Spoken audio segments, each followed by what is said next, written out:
Big day on Buckeyes Live, folks. Good time to join us. Always a good time to join us here each and every week, typically on a Wednesday. We see you a day early. It's your treat, your early Christmas gift. Appreciate you stopping by. Please like the video. Please share, subscribe, do all those good things. Turn on the bell for the notifications to know when we go live. Kevin Noon right next to me. Buckeye Huddle, the Big Me podcast. Down below, Tony Gerdeman, the Buckeye Huddle, and also the Buckeye Weekly podcast, Steve Hellwagon, 247 Sports, Bucknuts. Gentlemen, how are we doing? Doing great. I guess I should have been more specific. Kevin, Tony, Steve, how are you guys doing? Yeah, I only have a cat right now, so okay. I'm not saying she won't start making noise during the show, but doing okay. Faintly, I'm sure. So we'll be able to barely hear her. All right. Steve, how are the dogs doing? A little unruly right now. Cute as ever? Yeah, cute as ever, but got 3 dogs and they're a little unruly right now. All right. I don't know why. Whenever they hear a door open, they go nuts. We'll be manning the mute button today. Yeah. All right. We got Chip Brown stopping by from Texas 247 Sports in about 15 minutes. In the meantime, Kevin, we've got a quarterback coming in by the way of, I didn't even check him out, Luke Fahey. Mission Viejo, California. Oh, an old rival high school of mine growing up. Why can't Irvine High ever produce anybody? Why is it always got to be Capistrano Valley? Why is it always got to be Mission Viejo? But Luke Fahey is, a talented quarterback. Maybe maybe a little undersized at just 6 foot. We know that everybody likes their quarterback 6'3", but Julian Sayin isn't 6'3" either. So I think you need to look at his entire body of work. But he's a national 4-star according to the 247 composite, which I think is a good measuring stick. It factors in what everybody is kind of saying about him. But he grew up as an Ohio State fan, which means that based on him being 17 years old, I mean, who was he watching as a kid? Justin Fields. But really talented kid. Good arm talent. I think that this is a good pickup, especially with Ohio State having Brady Edmonds a year behind him. You kind of had to find the pieces that were all going to fit the puzzle of everybody that would coexist. Quarterbacks understand they're going to have to beat out other quarterbacks to get the brass ring, but sometimes when you already have your quarterback a year ahead committed, it makes it a little bit more dicey getting the quarterback for the current class locked up and in the class. But I expect Fahey to be somebody who honors a commitment, not farts around at the end, and that Ohio State's left looking. Yeah, I like what I see here. He's thrown for 43 touchdowns over the last 2 seasons. It says here that he threw 137 passes in 11 games this past year and did not throw an interception. So I think that is something that Ryan Day and Billy Fessler probably are looking at. They won a state championship the year before in 2023 when he was a sophomore, and he threw for 26 touchdowns in 16 games and also rushed for almost 500 yards as well. So he's a tough kid with a lacrosse background, and how the lacrosse guys have checked out sometimes at Ohio State in terms of football. So I like Luke Fahey's makeup, his background, and I think he's the perfect, Keenholz, let's just say, for this class. Not to pigeonhole him in as a career backup or anything like that, but I think that's the methodology here. You get a supposed great quarterback one year, you get a guy who can provide depth the next year, you get a supposed great quarterback the following year, and it's just the way that it falls in there. And who knows, if you hit it just right, maybe your Keenholz or your Fahey turns out to be a 2 or 3 year starter and you win some modicum of a championship with him. So either conference or national. But I think for Ohio State, this checks a box that they don't have to worry about a quarterback now in the 2026 class. They don't have to worry about quarterback depth for next season either. Every year I try to write and update my Ryan Day quarterback timeline, and I just updated it this week. And from the time that he arrived at Ohio State as the quarterback's coach and offensive coordinator, Ohio State has now signed, landed transfer or received a commitment from 21 different scholarship quarterbacks. Luke Fahey, the most recent. And out of all of that number, I think so far Ohio State, Ryan Day has had 5 starting quarterbacks that he's signed. So you've got Justin Fields, and then C.J. Stroud, and then Kyle McCord, and then Will Howard, and then this guy this next year will be Julian Sand. We assume will be number 5. So anytime you get a quarterback commit, the question is, well, when's he going to play? And in today's age, you're more likely to not play at the school that you sign with than you are to play at the school that you sign with if you're a quarterback, and still room to go before he actually signs. But certainly one that they wanted to get. They wanted a quarterback in 2026, and they were working hard to get that guy, and finally they seem to have gotten him. But it takes a lot to be the guy that commits, then the guy that signs, and the guy that actually plays. And so it requires a lot of patience and a lot of hard work. And at quarterback, Ohio State has been very lucky that Devin Brown stayed as long as he did. Lincoln Kienholz has stayed as long as he did and not win jobs. It's just pretty rare anymore. So I'll be interested to see what happens with Luke Fahey and really with any of these quarterbacks, because even Julian Sand's going to have, Tavian St. Clair pushing on him. And if Julian Sand's not outstanding at the outset, then Tavian St. Clair, people are going to be clamoring for him. So it's always interesting to me to watch the quarterback position and how you assume guys are going to be the guy and then never really comes to fruition. But certainly, as I said, as I start to ramble, a guy that they needed because they needed a 2026. They want one every year, and they may have to go get 2 in 2027 just to keep up with transfers and whatnot. Not nearly as easy to size up these quarterback rooms as it used to be, where you would have your starter and maybe he's a junior and maybe you don't think he's going to go to the draft. So you can say, well, he's going to be the starter next year. And then you got the hot shot coming in, and then you got the dependable backup, and you got it kind of all lined up for about 2 or 3 years. And then you can progress from there based on the recruiting classes. But there's something called the transfer portal.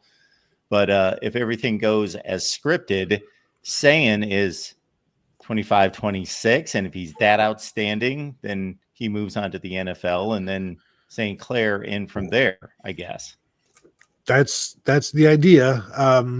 But it's you would want Sand for more than 2 years as a starter. Ideally, you don't want him necessarily leaving as a redshirt sophomore last year. That's what C.J. Stroud did, and it kind of sets them behind. And that's what Dwayne Haskins did, and it set them behind. But if they stick around, then you lose the guy that's behind them waiting. Like if you get 3 years of starting out of Julian Sand, you might not get any years of starting out of Tavian St. Clair. And that's because he might, is he going to want to wait that long? We are a long time removed from Todd Beckman gray shirting to give him 2 years of distance between himself and Troy Smith back in the day. Gray shirting and then red shirting. Good luck with that. Yeah, the ideal number is you want a quarterback to be playing 2 years, and hopefully that you're able to keep the churn working properly that way. But one of the issues under Ryan Day, and it's because you keep having like 1 year quarterbacks, save Justin Fields. You need to play them as much as you can because they haven't played a lot of football, but you then don't have necessarily a ton of experience with your backup. So it's 6 of one, half a dozen of another.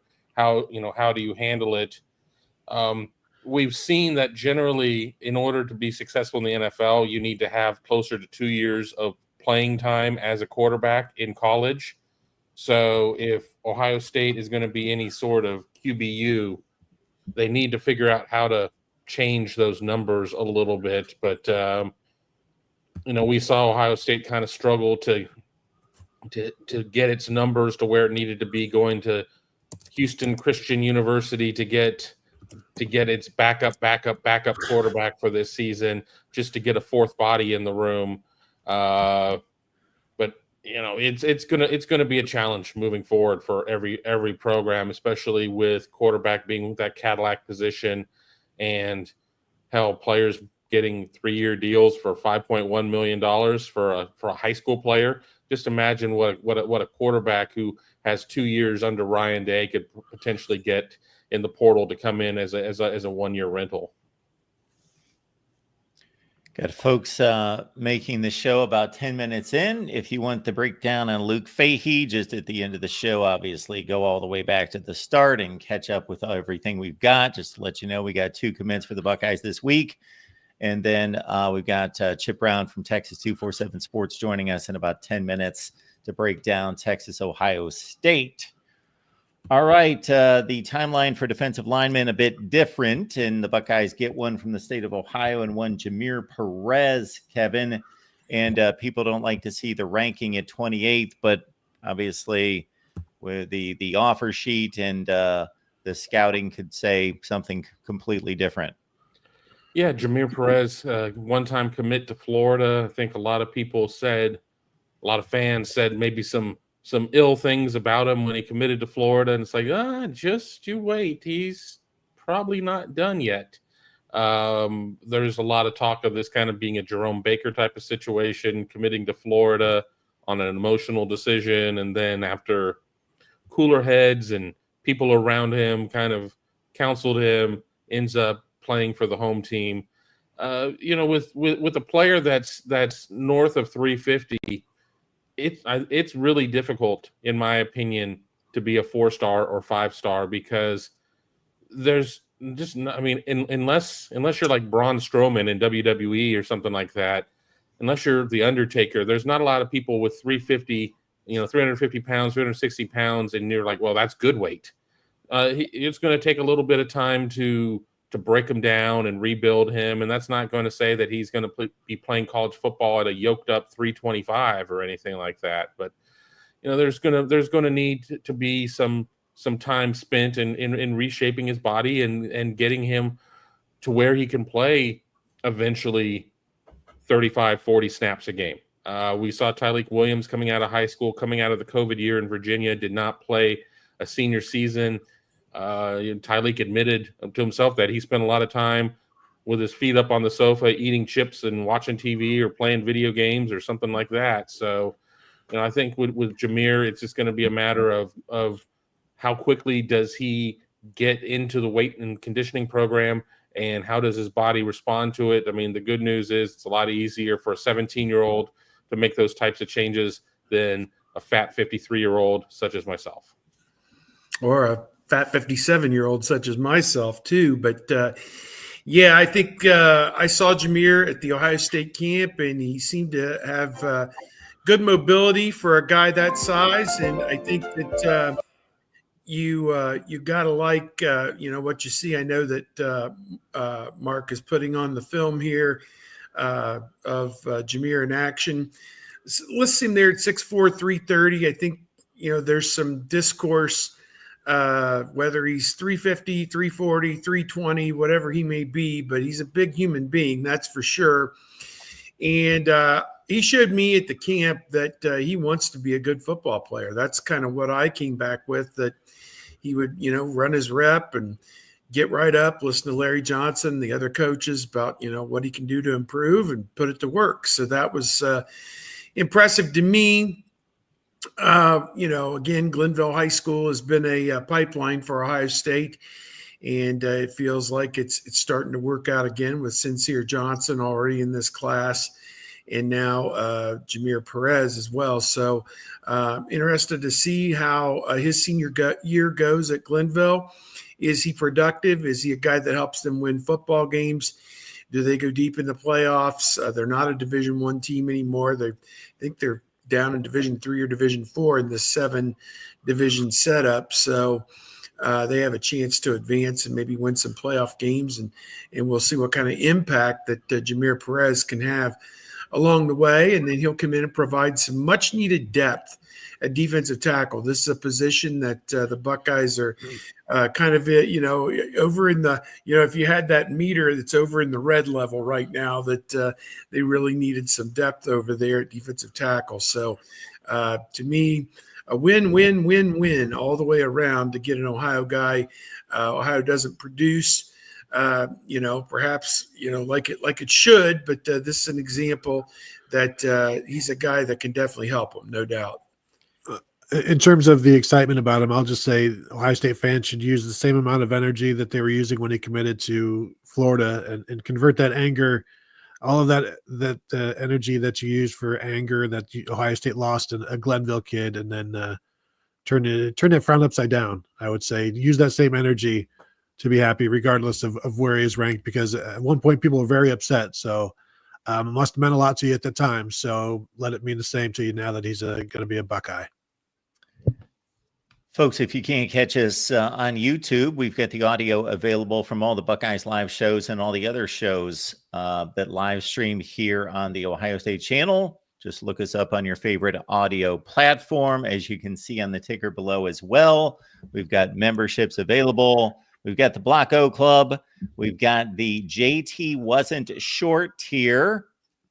JT was, what, about 6'1"? Something in that range. I don't know how short he was. But anyway, we've got the Block O Club. We got JT Wasn't Short. And we've got the We Don't Give a Damn tier. And then you can read up on what each one of those tiers represents and what you get in terms of benefits. But you get shows here like Monday through Thursday every week.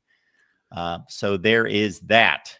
Well, we're going to have a lot of Texas talk coming up, so we might as well get to what these guys are up to. Kevin, what's the good word in regards to what you're working on this week? I'm on week 2 of going through Ohio State's opponents, who's on the schedule, best players at each position. Last week was offense. This week is defense. Today I dropped defensive tackles. Needless to say, Texas shows up there a lot on the list because it's a really talented team. And I'm not just saying that because Chip Brown may be lurking in the green room. I don't know. But people have say what you will. People have questioned. They're like, well, you forgot about this guy. You forgot about that guy. I'm like, look at Ohio State's schedule. Ohio State isn't – there are 18 teams in the Big Ten, which means there's 17 playable teams, and Ohio State plays 9 of them. So that means there's 8 teams that Ohio State will not play in the regular season. And I'm not a fortune teller. If I knew what the postseason was going to look like, I would have fewer money problems. I would be betting heavy on all of that stuff. So it's been a fun series, and we're also doing a lot of work on our YouTube page, trying to start putting more fun graphics and things like that. So that has been kind of taking my time, but that's what I'm working on. I will get around to doing a show this week, but you're going to have to just keep it locked in at Buckeye Huddle until I announce when I'm going to do it, because I just don't know when I'm going to have enough to talk about. Kevin, you remind me that a viewer asked this week in the chat, what dumbass predictions is Mark going to make this year? So I produced a video. Dumbass predictions. Here they are. There they go. And here's my dumbass prediction record. Well, I hope you had fun with the thumbnail on that.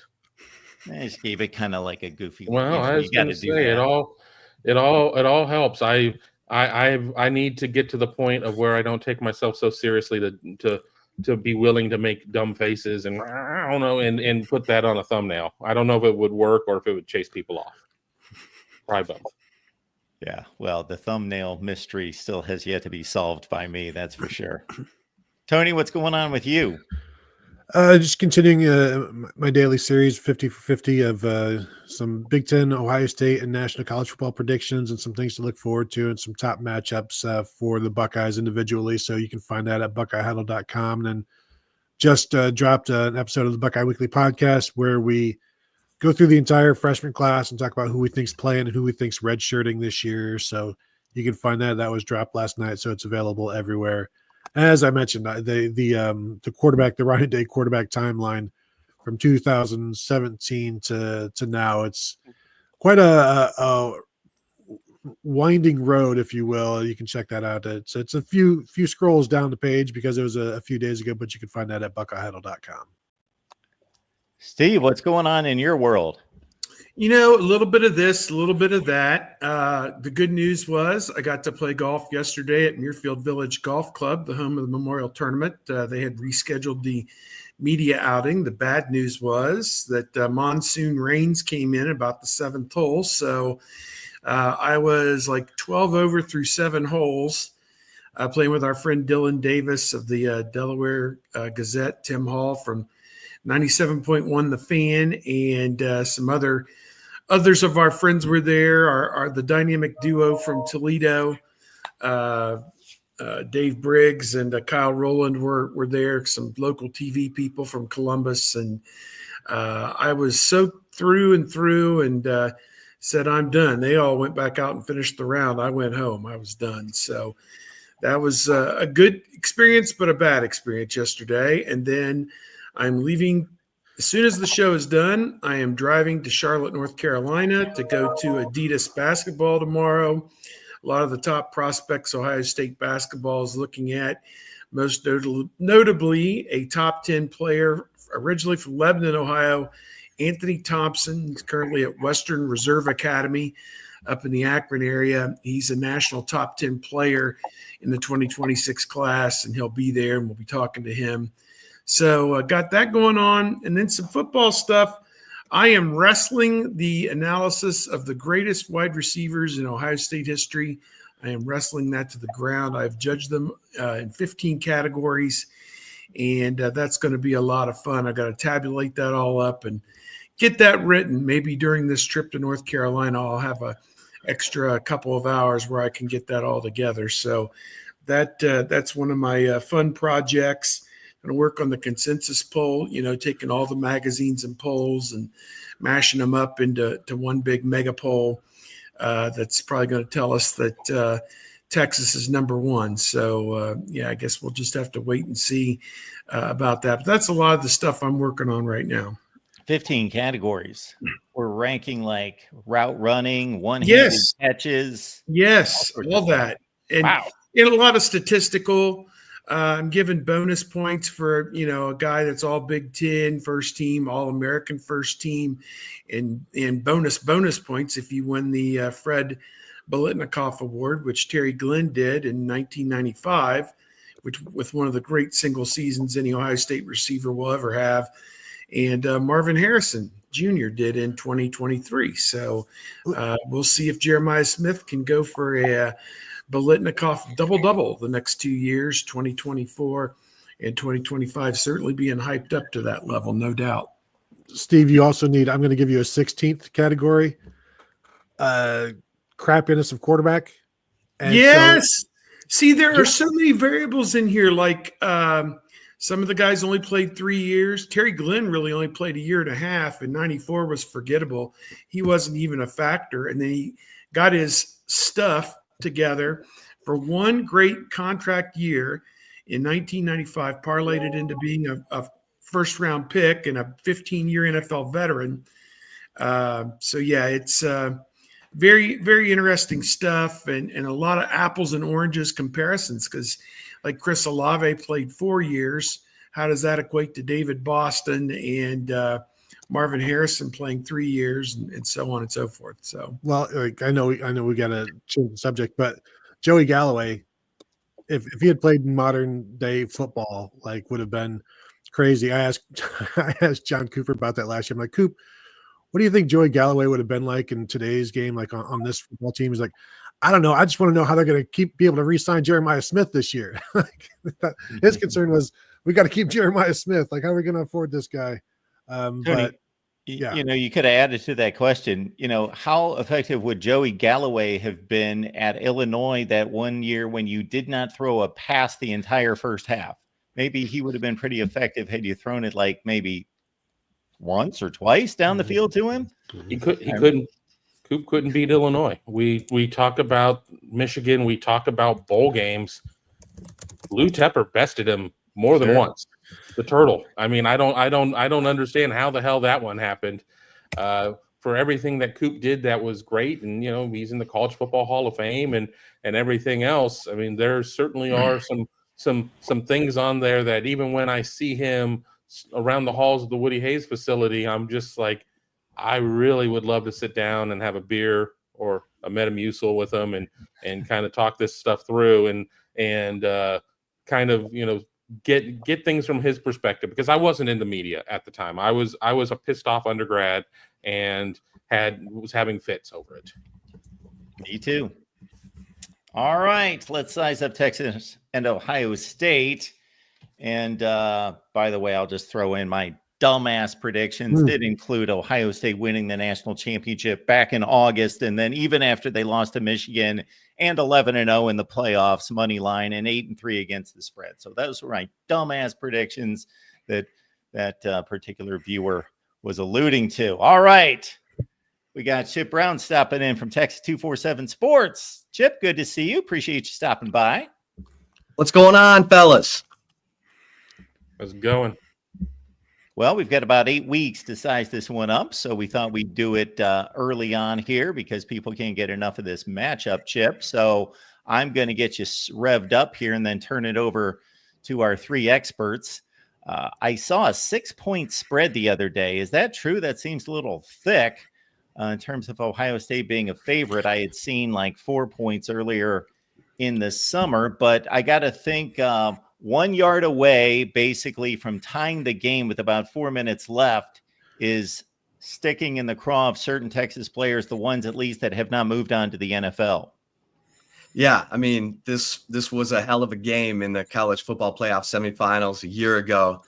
And, I have to think that the stars on the Texas team who are primarily on defense, actually, Anthony Hill Jr., Colin Simmons, Michael Taft, that these guys are just chomping at the opportunity to come up to Columbus and try to even the count, if you will, because first and goal from the 1, I mean, that's all you have to say. And Steve Sarkisian, I mean, that I wrote a story this week at Horns 24/7 talking about how goal to go has haunted Texas really the last 3 years. In 2022, they're playing TCU, had first and goal from the 2, first and goal from the 5, only came away with 3 points in a 17-10 loss, had first and goal from the 1 against OU in 2023, didn't get in, lost 34-30, had first and goal from the 1 against Ohio State, down 7 with a chance to tie or take the lead, and they go straight backwards. Jack Sawyer,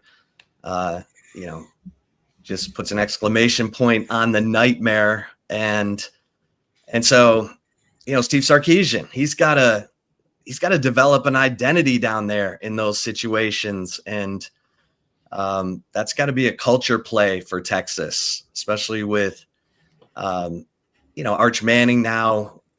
He's a better athlete than Quinn Ewers. How do you take advantage of that? And they should have all their running backs healthy and ready to go after losing CJ Baxter and Christian Clark to preseason injuries last year. So, this should be a lot of fun. Well, that's going to – oh, go ahead, Steve. I liken Sarkisian to kind of where Ryan Day was, before he won his national championship. People are waiting and thinking, is he really the right guy for this job? I guess the one good thing you can say for Sarkisian is that he did beat Texas A&M and he beat Oklahoma last year. Couldn't the Georgia thing in the championship game was a bit of a problem for them, obviously. But they're right there toe to toe with Ohio State. I think that anybody who thinks this is going to be a walkover for Ohio State just because they're playing at home, I don't think that's necessarily going to be the case. So. I think a lot of people in these parts eager to get to that day in late August and, be here before we know it. I know that. Yeah, I think, Steve Sarkisian, they used to call him 7-win Steve. And then in 23, when he went to Alabama and won, Quinn Ewers, outstanding in that game, the defense. And they won 34-24. First time Saban had lost at home by double digits. And then, going to Michigan last year, I know people are like, oh, Michigan, they're no good. But that defense was legit from Michigan last year. And Quinn Ewers, chopped him up, great game plan. They stayed away from the big defensive tackles in the middle, worked the outside, used their speed on the outside, and got it done in Ann Arbor. And they've got the longest winning streak in true road games at 11. And that will get tested to the max there in the Horseshoe. So, there's so many layers to this game, because you look at what the Texas defense did to Jeremiah Smith last year. Every time he was in the slot, they put Andrew Makuba over the top of him, and Will Howard very correctly stayed away from Andrew Makuba, who is going to be a monster in the NFL. Was a monster last year, had 5 interceptions, and Jeremiah Smith had 1 catch for 3 yards against Texas. Now Howard peppered it to Carnell Tate and worked his way down the field and made some big plays with his legs late. But Makuba's gone. So does Texas have the personnel to pull off that kind of defensive game plan again? We'll see. I will remind people, Texas has never lost in Columbus, so they are 1-0 all time in Ohio Stadium. So don't think it's going to be simple. I was 15. I was there the last time then. 15 feet away.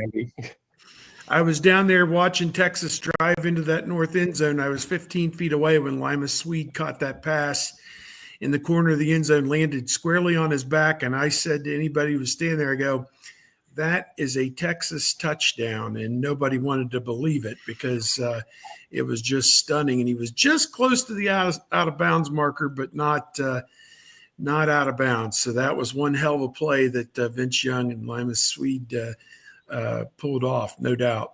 Well, Texas got some help from Jim Tressel in that game, because I remember saying the week before, I think Justin Zwick was like 23 of 25 in the opener. And I said, this may be the best thing that ever happened to Texas, because Tressel may start Zwick instead of Troy Smith. And sure enough, he did. And then I think he went to Troy Smith, and then he went back to Zwick. And every time Smith was in the game, he was making plays, moving the ball, scoring, even if it was just a field goal. But yeah that was I think it was 10-0 before Troy Smith got in the game. That's right. Ohio State was down. And another one of the plays that I will remember, Ryan Hamby. Yeah, Ryan Hamby dropping the ball in the end zone, certainly. All the field goals, I think they were 5 of 6 on field goals. It may have been Josh Houston was kicking.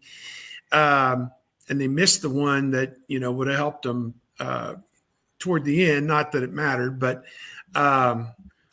the play that I'll remember is Anthony Schlegel from Texas by way of what was he? Air Force. Air Force, yeah. Comes on a direct blitz and he bounces off of Vince Young, does not tackle him, and Vince Young throws the ball down the middle of the field for 50 yards. And I think Malcolm Jenkins had to drag the guy down at the 2-yard line or something. That was one of the craziest plays I can remember that, here's Schlegel, big, tough guy, 230, 240 pounds, and he just bounced straight off of Vince Young like he was, one of those rubber balls that just, goes off of a brick wall. So, and not only that, Vince Young was tougher than a wild boar, because Schlegel was insane enough that he would go wild boar hunting just with a Bowie knife. That was a crazy day, and I recapped it on the news afterward, and I'm like, you give up all these yards and all these points, and you can't do that, obviously, defensively. But the game's changed so much in 20 years. What we saw that night won't resemble much of what we see in college football and in that game that's coming up in whatever it is, 7 weeks. So. I've got a defensive question, because, Sark is an offensive genius. I'm sure we can get to the offensive side of the ball. But, Chip, in your opinion, who has to have the better game for Texas to win, Colin Simmons or Anthony Hill Jr.? Well, I think both of them do. I mean, if Texas is – and they missed in recruiting at the defensive tackle position, had to bring in 5 transfer defensive tackles this offseason, including Cole Brevard from the Big Ten, from Purdue. Hero And Canoe from Ohio State. Yeah, Hero Canoe from Ohio State, Levon Johnson from Maryland. Murad Watson from Syracuse was the big one they got in the spring. Probably got a chance to be a starter. But if they can stop the run, I think Texas has the best edge room in the country. They've got Jack Sawyer now. They've got, the guys who can really get home. Ethan Burke, Trey Moore is still there. And then Anthony Hill in the middle is just a wrecking machine. So, and he loves the big games. Like, the bigger the game, the better he plays. So those two guys both have to be at top speed. They have to be seeing it really clearly, because I think this Texas defense has a chance to be special. I know they lost Jahdae Barron. They lost Andrew Makuba. Obviously, they lost their they lost their 4 primary interior defensive linemen in Alfred Collins, Vernon Broughton, Jermaine Lole, and Bill Norton. So that defensive tackle spot is a question mark for sure. But if they can stop the run the way that they have the last 2 seasons, 3 seasons really, then I think Texas is going to be able to get pressure on the quarterback. And Colin Simmons, he's got as good a ball get off as I've seen around here in 10, 12 years. So and super confident kid. So we'll see if that comes to bear. But if Ohio State can run the ball, it negates a lot of what Colin Simmons brings. I mean, Ohio State only ran the ball for 81 yards last year, so I don't see them running for much more than that this year, which is going to, I think, make this certainly a close game. My question is, you talked about the culture plays of the red zone and things like that. Don't you expect all of that to be better now with the healthy backfield and Arch? You kind of alluded to it being able to run, because I know in the past Ohio State would be like, when they had a passing only quarterback, they'd try to tinker with like a run threat quarterback for down in the red zone. But with a guy like Arch or Will Howard, you don't need that. You can just go ahead and run your offense, and he can keep things alive, and he can do some different things for you. So don't you expect those goal line situations to be better this year just from the personnel being who they are? And I don't know what the offensive line looks like. I think you guys in Texas lost like 4 of their starters, so that has to be rebuilt. But aren't you expecting a more forceful offense from Texas this year on the ground? Well, I think there were some who wanted to see more of Arch in the red zone last year, like in the SEC title game. It was kind of too little too late when Arch finally got in. And, he's a bigger, more athletic guy. He's working more under center. And I think that gives them a chance to, do some things with the cadence and get the quarterback in, if you need to pick up a yard or some form of the tush push. But yeah, I do. I think they should be better in the short yardage and goal to go situations with Arch, simply because, you hope he's healthy, because Quinn, that's what got him. That's why he was a 7th round pick. The injuries, he was tough. He played hurt, and that's admirable, but he was a different quarterback when he was healthy. You saw it against Alabama. You saw it against Michigan. And then when he was banged up, you saw it against Georgia and on and on. So if Arch Manning is healthy and, he brings that athleticism into those goal line situations, now you make the defense account for the quarterback, and it's a little bit more of a fair fight. How do you expect the running back situation to shake out now? I think everyone's waiting to see what CJ Baxter looks like, because as a freshman, he was good. He wasn't special. He ran in a gap scheme in high school, and he was still adjusting to the zone runs of Steve Sarkisian's offense, which are the bread and butter runs for Texas. And so how did he improve while watching last year?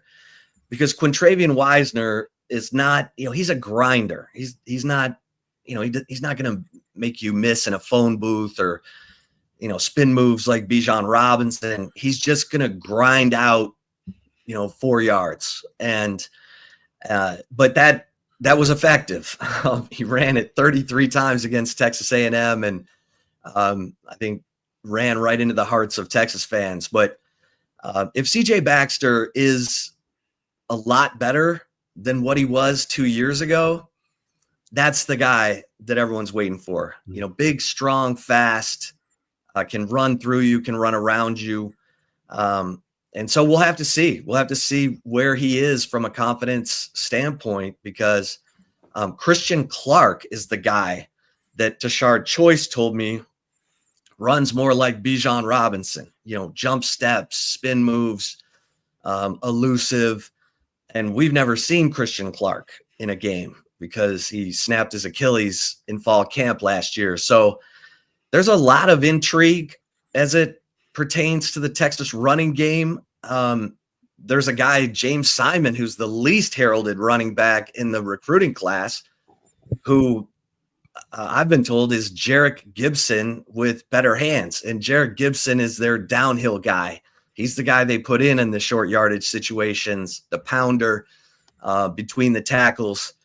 I don't know if they'll get to him or not, but he got a lot of reps in the spring and is kind of my dark horse guy to emerge in fall camp because Sarkisian values the running back's ability to catch the football so much. Quintravian Wisner had 44 catches last year. I think even Texas fans forget that. So I think there's talent there.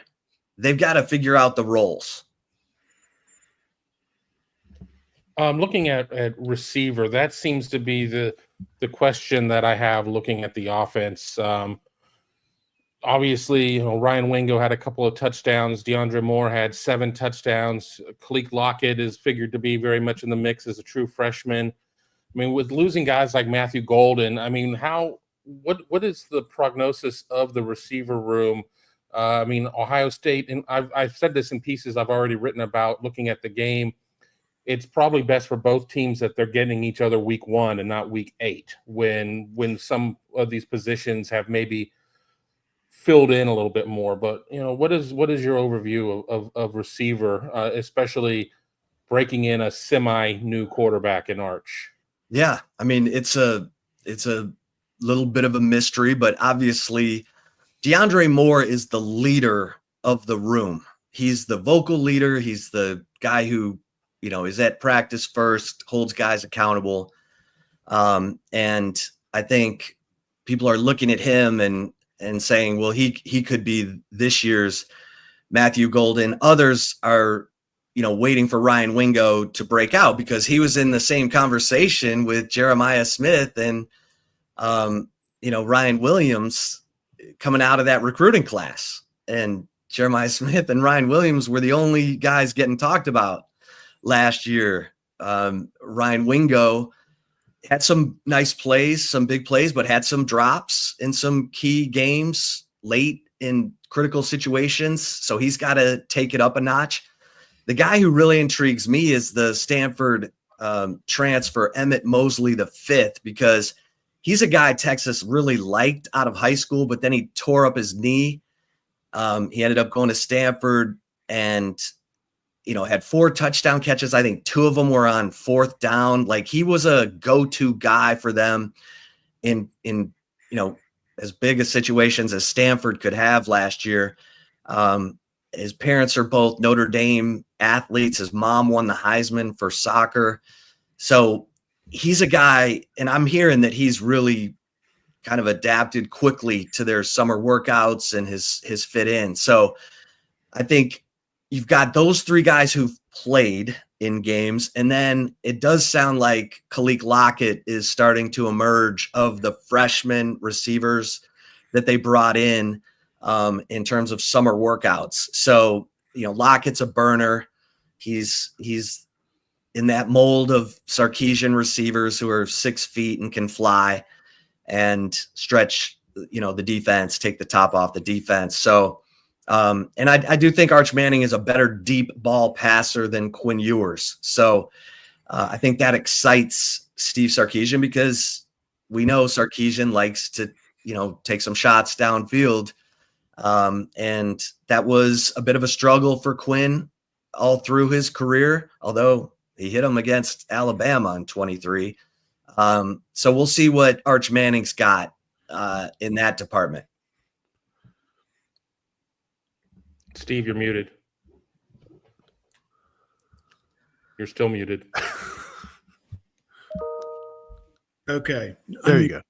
Chip, you're a guy in my experience that's always been locked in with what's going on at the University of Texas. You correctly predict almost every new head coach they get before it goes public. And, not that there have been a lot of coaching changes down, 7 or 8 in the last, 10, 15 years or whatever, Tom Herman.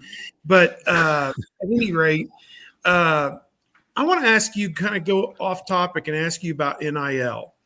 And we had a chance with Ross Bjork, the AD, to talk about NIL a little bit, but it's still as clear as mud.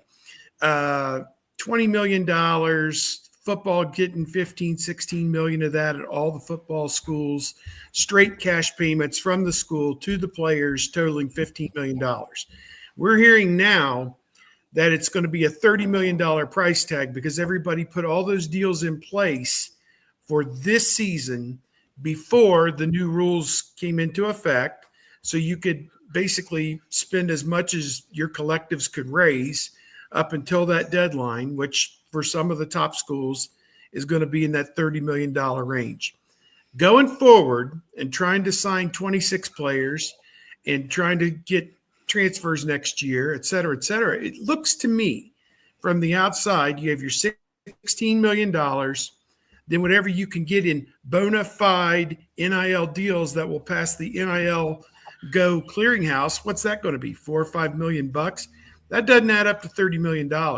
So are we going back in time to where to get above $20 million, there's going to be tons and tons of money that goes under the table again to these kids that's promised to them. And they said, we'll get it to you in a combination of a straight payout from the school, a bona fide NIL deal that will go through NIL Go, and whatever we can funnel to you under the table. Is that how you think this is going to go? Because to me, 20 million doesn't equal 30 million. And some schools are going to abide by the 20 million. And it seems to me the ones that want to win will not abide by the 20 million. Well, and I think it's going to take a minute for people to figure out what can and can't be done. And, because we heard from Deloitte at some of these spring meetings at the conferences that 60% of deals that were already done would not have passed the NIL Go muster. So this is where it's going to get interesting. Texas, Steve Sarkisian said on the record last month that he said, we need guys to take less up front and come here, prove themselves, and then the third-party NIL deals will be waiting for them because Texas is so high profile. They play on, highly rated, highly watched games, blah, blah, blah. Okay, that sounds good. But, Felix Ojo wasn't buying that. And Texas Tech just may have set a precedent that no other school wanted to see, which is, a 3-year guaranteed deal for a high school kid. They're blowing the curve. They're blowing the curve. And now all the other agents are going to be like, hey, my kid's rated higher than that kid was. Where's that 3-year guarantee? And Texas is not playing that game. So not for one guy. Because Texas has had some 3-star offensive linemen like Trevor Gooseby, who's going to be playing left tackle for Texas on August 30th, develop into some good players. Sam Cosmi, Connor Williams, some NFL draft picks who were 3-star players. So, I think Steve Sarkisian has said we put a value on a guy, and as soon as it goes above that, we're out. And that, that happened with Dominic Williams, who went to OU, with Michael Fasusi, who went to OU. And so Texas is, Sarkisian said, we have a lot of players who are going to need some NIL money out of the 15 million. So we got to, take care of the whole team. We're not going to blow the budget on a high school kid. But I think everyone's waiting to see is the Ojo deal going to pass the Deloitte test? What deals are going to pass and what aren't? Because there may be more to that story, but I think everyone's trying to figure it out. And so we may not know for a year or two. They'll check in again at the 3-year mark, but we may not know for a year or two how this is playing out until, we see. I do know this. Greg Sankey told everyone at SEC meetings, we have to abide by this. We have to. So don't even think about going outside the lines. We'll see. I don't want to name a specific school or anybody, but our Tennessee, Georgia, Florida, LSU, Alabama, Texas, Oklahoma, all going to abide by that, because it just feels like the quickest way to win is going to be to buy the best players. I would look at it that freshmen are not a good investment because, first of all, other than Jeremiah Smith, there's not a lot of them that are going to come in and make that kind of an impact in the first year to justify the salary, for lack of a better term, the amount of money that you invest in them. And that money is much better spent, in Ohio State's case, on a kid like Ethan Onianwa, who's coming from Rice and is going to start at left tackle with 2 years of starting experience under his belt. You get a proven commodity that you're plugging into the starting lineup, as opposed to he might be Jeremiah Smith, or he might be insert name of a total bust at wide receiver. So, to me, I think that you're going to see fewer and fewer of the blue bloods probably chase these top 20 players with big dollar deals, because it just doesn't make any sense. It doesn't help you win this year unless he's Jeremiah Smith, which he was the number one player in the country. So I guess that's a little bit of a different. He blew the curve for all the freshmen, but to me, we're in a very messy situation. Told these guys earlier, I was playing out at Muirfield Village in a golf outing yesterday, and they asked me, well, how do you think this is all going to go? And, what do you think of this? I said, they screwed up 6 years ago when California passed that law, and the presidents, the commissioners, and the athletic directors, there was no leadership, and nobody took the bull by the horns and said, we've got to do this. They became prisoners of inertia, and this is what we're left with, a mishmash of a system that can be easily exploited. Well, they screwed up 10 years ago because, I'm just using 10 as a number, because nobody wanted to make any sort of move on this. And they just stared at each other. And Jim Delaney, toward the end of his Big Ten commissioner career, just was mumbling something about laundry money. And, they could have put something in place. And I'm not saying that there wouldn't have been a move toward bigger and bigger payouts. That's just how it works out. But what call you what you will, whether it's greed or inaction or apathy or whatever, all of that led to this very messed up intersection that we're at right now. Yeah, Claudia Wilkin, the federal judge, who presided over the O'Bannon case, presided over House versus NCAA, said in 2014, give the student athletes $5,000 for their name, image, and likeness. Every student athlete on your campus. And imagine if they would have done that. It would have kept the legislatures from all going and passing their own laws and leading to the Wild West. And as you stated, inaction. Everybody sat there and was like, well, are we doing this or not? And the answer was not. And so here we are. I got a question for you, because the Steve Sarkisian stance is sounds very much like the Ryan Day stance. of not wanting to pay too much for freshmen or for recruits. And then Ohio State fans see all of these guys that, they would come to Ohio State if it weren't for the money, and so they're very not happy. And they see some guys going to Michigan. They're extremely not happy. What's the fan base like at Texas right now when the same thing is happening and a lot of the guys are going to Texas Tech or elsewhere? Because Ohio State fans, at least they'll tell you, like, it feels like it's only happening to Ohio State. And it's like, it's not just Ohio State. There are other schools that have this same stance that things are not going well for because they've kind of put their foot in the sand or their head in the sand, whichever you prefer. And then things are happening outside of their control. So what's the Texas fan base feeling like right now? They're feeling the same way. And the thing is, you have to look at the roster too.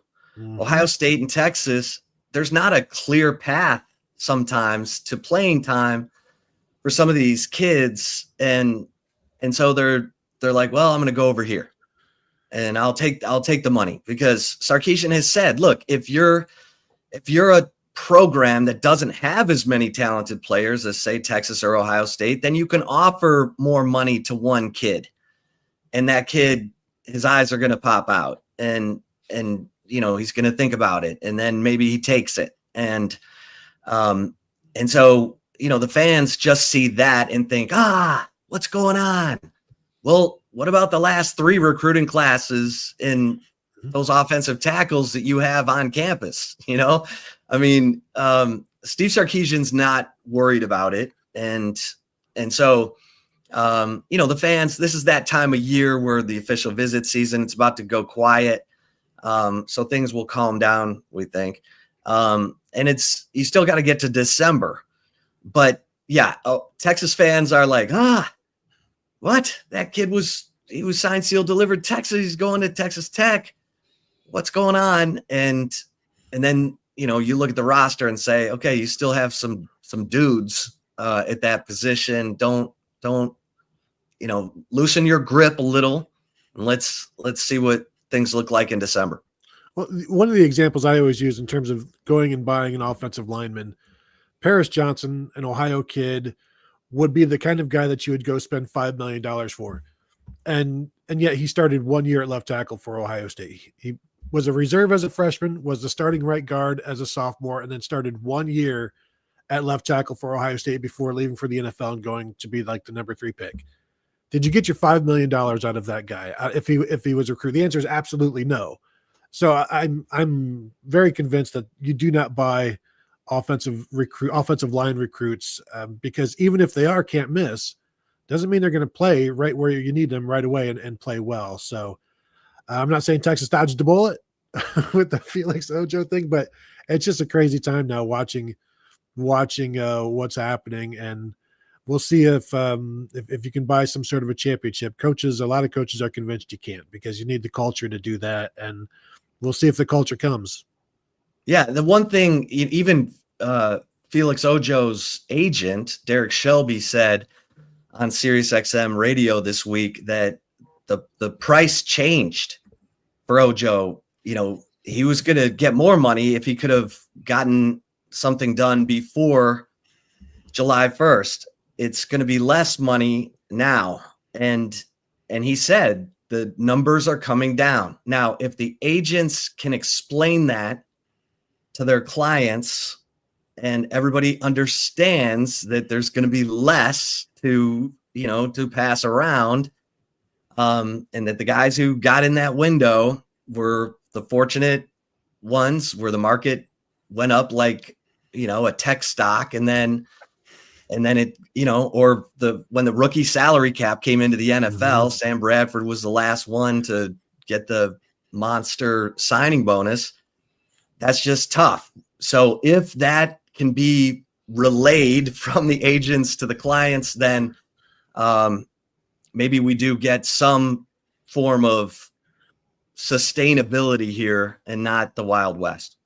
It is amazing that you've got a college football agent going on. Yeah, like he's on a media tour, which is insane to me. So hopefully while he's talking to all the media, they can also talk to all the players. Sorry, Kevin. I was just going to say, I know that super baseball agent Scott Boras is really concerned about the luxury cap, and he's never told a client once to not try and maximize every possible dollar out there. So it'll be interesting to see what happens, because there are going to be players that are going to they're going to go to the highest offer. I mean, it just is what it is. I'm betting on myself. I'm going to get developed wherever I'm at, and via con Dios, and let's see what comes out of it. And it'll be an interesting case study. Via con dineros. That's it. Yeah, and if you're Ohio State or Texas and you've been to the college football playoff, Ohio State is the defending national champion, you can sell that. And the guys who want to win and get developed are going to listen. And so that part of it, we'll have to see how much that matters. I know we're running out of time. I just want to ask you one thing. For Texas to be the playoff the last 2 years, and after kind of going through the wilderness, for about 15 years there, just what's your thought, I guess, about the excitement surrounding Texas football? I mean, it has to be – a lot of that has to have come back the last couple of years, just because they've made it to the Final Four, the Holy Grail, whatever, the last couple of years. But just what's your thought, I guess? Are people having better thoughts, I guess, on the outside about what Texas football is all about? Well, I have one word for Texas, coming back from its losing its way as a college athletics superpower, and that is alignment. Texas did not have alignment at the end of the Mac Brown era. You had, big money boosters with ties to the regents trying to interview Nick Saban. They wanted Mac gone. That all went to hell. And then they hired Steve Patterson as athletic director to fire Mac Brown, and he didn't do it. And then they forced him to fire him, and it led to just chaos. Tom Herman, Charlie Strong, then Tom Herman. Chris Del Conte, the athletic director, deserves a ton of credit. He came in and got the whole athletic department, marching in the same direction. He, the president, then Jay Hartzell, Regents Chair Kevin Eltife, they took the gamble on Steve Sarkisian. A lot of people were surprised when that hire happened. But Sarkisian had a very detailed plan that he's still executing. And, they wanted him to match wits with Lincoln Riley because OU was winning the Big 12. And Sarkisian came in and said, I'm going to build this thing like an SEC team, big in the trenches, fast on the outside, because those are the guys winning the national championships. And that's what he's done. And his offensive pedigree has attracted quarterbacks and receivers and skill talent. And so he hasn't made many missteps other than the 1st and goal call, against Ohio State when the big stuff is on the line. So I think Texas fans feel great. I tell them, enjoy it while you've got it, because you've got alignment right now. You've got a great athletic director. You've got your facilities have been upgraded. You've got good coaching across the board in all your other sports. So enjoy it, because Chris Del Conte, Joe Castiglione just announced his retirement at 67 at OU. I don't know how long Chris Del Conte is going to go, but right now things are good at Texas. And 10 years ago, I would have told you this is a terrible place to be. This is not a good job, because there was no alignment. So it's changed considerably. Hey, Chip, as we close things out, and we appreciate your time, getting back real quick to the matchup, I just had one final question.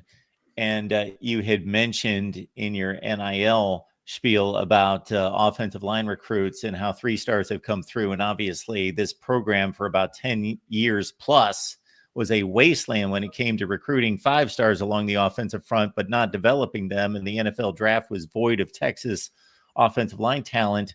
Kelvin Banks is gone. I know Brandon Baker's a big guy that has probably is the highest ceiling on the offensive line. Between this group coming back and maybe any other position group, what needs to be sorted out the most for this Texas team in August to be prepared for this first matchup?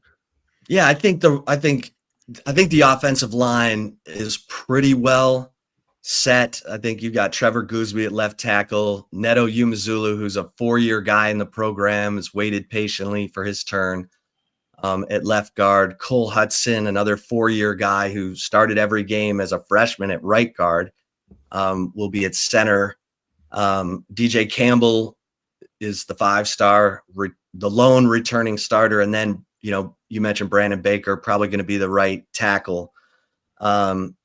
I think the chemistry, the cohesion between those offensive linemen, Ohio State's going to present stuff with Matt Patricia that they have no idea what to expect. They can look at Patricia's NFL tape, but they have no idea. So that's a lot for a group of 5 who, are just learning to communicate when all hell breaks loose, for them to handle. And Arch Manning's got to help, keep that under control or at least react to it. And so I think that's a big, on the priority list, that's probably number 1. You can say the chemistry and cohesion between Arch and these receivers, his new tight end, Jack Endries, the Cal transfer. And that, this game is a battle of the 2 top tight end transfers, and Max Clare and Jack Endries, which is another layer to the story. And then defensively, there was special communication in the secondary between Jahdae Barron, Michael Taff, and Andrew Makuba. And it dated back to the fact that the 3 of them are all from Austin and trained together, under a trainer in Austin while they were all going to separate high schools. And then there they were all playing together, had unbelievable connectivity. Makuba and Barron are gone. Can they get that again? And the defensive tackles, who's going to step up, be the frontline guy, who's going to be in the rotation, because again, I think the edge pressure and the linebacker play and having Michael Taft back there as the quarterback will give this defense a chance to be special and maybe a championship type defense. So I think their specialists are better. They went and got Jack Bomeister from Utah as a punter, and then they brought in Mason Shipley from Texas State, the kicker, who had a perfect year 2 years ago. And so I think they feel good about their specialists and the return game. So, those are big question marks up front, the cohesion, the chemistry of the offensive line. And then if those interior defensive linemen can stop the run. Chip, we've got your X handle right there on the banner for most of the show, so people know where to follow you. Anything else that people need to know about what you're working on? Hey, horns247.com is the website. And then I do a daily show from 2 to 4 on the Texas Sports Unfiltered YouTube channel and app. So if anyone wants to, check in, we talk a lot of Longhorns. So a lot of college football, if anyone wants to jump in. Game week, we'll have to hook up. No doubt about it. Absolutely. Yep. I'm excited about it. I'm sure we'd all be happy to come on whatever you got too. So just keep us all in mind. Yes, absolutely. Will do. Thank you, Chip. Appreciate you stopping by. Have a great day. Hey, appreciate y'all. Yep. All right. That should do it for another Buckeyes Live right here at the Voice of College Football. Appreciate everyone stopping by. Typically Wednesday, this week, Tuesday. So go back and watch what you missed, and we will see you back here next week.